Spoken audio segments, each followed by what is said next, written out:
there too. I thought maybe we would go ahead with our tale from the other side. As you know, I really respect the contacts that I have with those on the other side. I consider it a very sacred duty to help the people here connect with those that are there and to honor the translations of their messages in an accurate way for those that are left behind. Because of the depth of emotion that people have, it's just a real honor to be trusted with their grief or their fear or their self-doubt. Today's story deals with a house clearing. I had an opportunity to work with the husband of the couple prior to that to teach him a little bit about psychic self-protection. I had asked certain things to be done before I got there, and we started going through the house.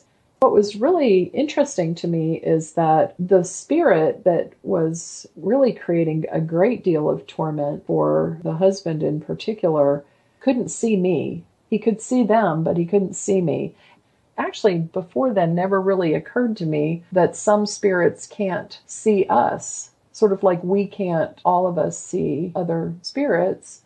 I never really thought about the fact that spirits can't see us. I don't know whether it is due to the fact that I was at a higher vibrational level. He was just unaware.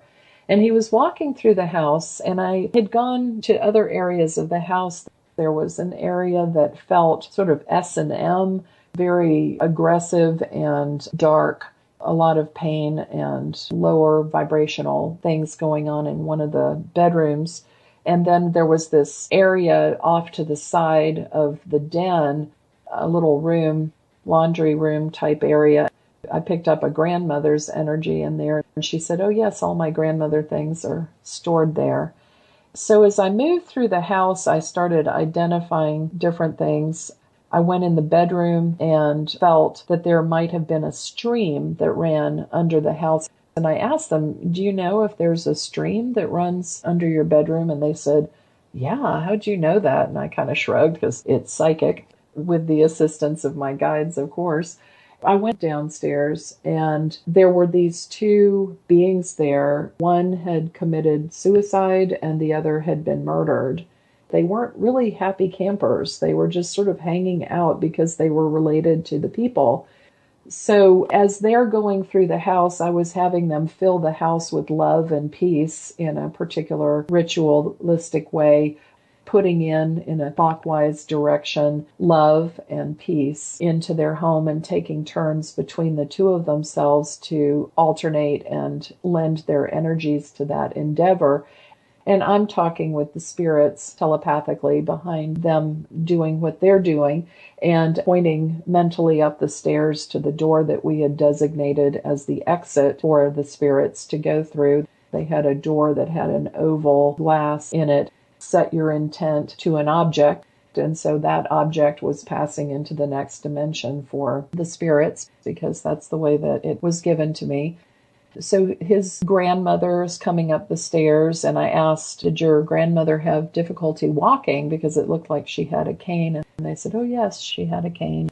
And the other spirits are moving up. And we got into the area of the most intense activity, and it was actually a bathroom.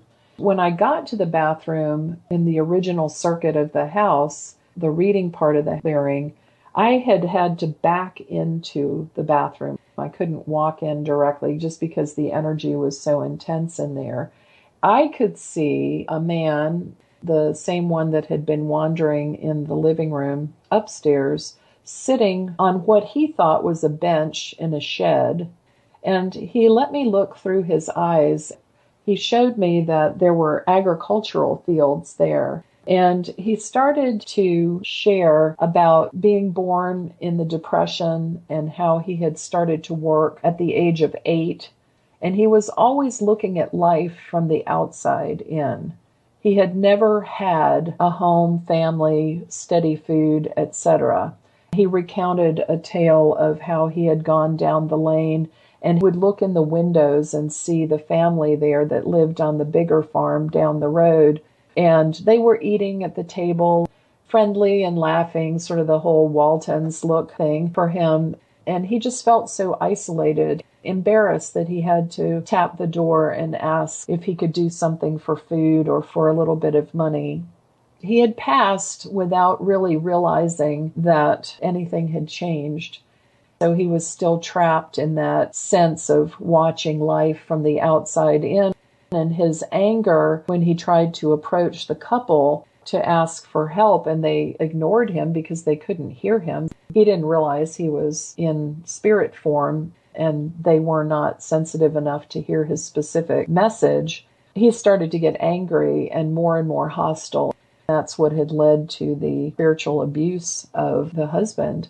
The couple is going through and they're saying love, love, love, nothing but love. Peace, peace, peace, nothing but peace. And the gentleman looks at me and he had tears in his eyes and he was expression on his face like a child. And he said, "For me too?" He was asking, could I also have peace and love? It was really moving. And I said, yes, of course, for you too. I'm talking to him mind to mind. And at that instant, when he realized for the first time in his life, and albeit it was on the other side of life by quite a bit, when he realized that he could have what other people had, his anger dissipated in that instant. And there were some beings of light that came to escort him up the stairs into that next step of his evolution and unfoldment. And it really was one of the most touching experiences that I've had as a medium. I thought it was just incredible and a reminder for us all that it's our state of mind sometimes that separates us from an awareness of the good things around us, the love that exists perhaps in our pets or nature or the friendly hand of a stranger or friend. We tend to want things to come to us particularly one way or another and feel that we're sometimes alone and unwanted, but we're missing the sunshine and we're missing the roses. And you can call that Pollyanna, optimistic thinking, but it's all in how we see things. As we become connected to things greater than ourselves, we are able to embrace more and more connection with other people and other spirits if you choose to expand your development in that way as well. And that's our tale from the other side.